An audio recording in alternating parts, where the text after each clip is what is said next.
ఈ క్వశ్చన్ చూడండి, చతురస్రం ఏబిసిడిలో ఏబి = 8 సెంటీమీటర్లు అయినా ఆ చతురస్ర కర్ణం పొడవు ఎంత?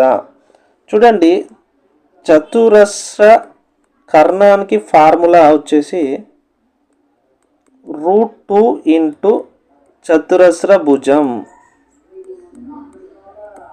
చూడండి, √2 చతురస్ర భుజం ఎంత ఇచ్చిండు? 8 సెంటీమీటర్లు ఇంటూ 8 = 8√2 సెంటీమీటర్లు. చూడండి, ఈ ఫార్ములా మీకు ఎలా వచ్చిందో ఒక్కసారి ఎక్స్ప్లెయిన్ చేస్తారు, జాగ్రత్తగా వినండి. ఒక చతురస్రం, ఇది చతురస్రం, ఇది ఏబిసిడి అనే చతురస్రం, ఇది ఏబిసిడి అనే చతురస్రం అనుకుందాం. ఇది కర్ణం, ఇది కర్ణం. చూడండి, చతురస్రంలో ప్రతి భుజం కూడా సమానం. ఇది ఏ అనుకుందాం, ఇది ఏ అనుకుందాం, ఇది ఏ, ఇది ఏ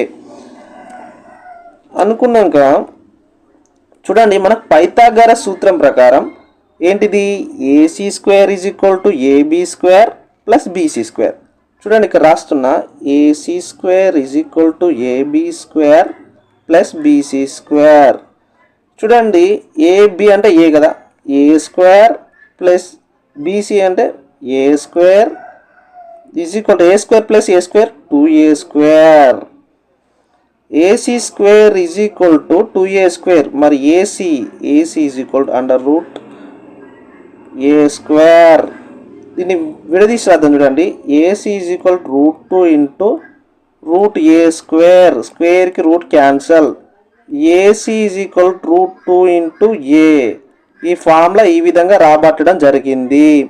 అయితే మీకు ఇలాంటి క్వశ్చన్ ఒకటి ఇస్తా, దీనికి ఆన్సర్ కామెంట్ చేయండి.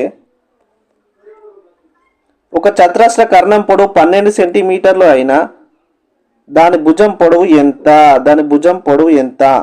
ఆన్సర్ కామెంట్ చేయండి, లైక్ చేయండి, షేర్ చేయండి. Thank you.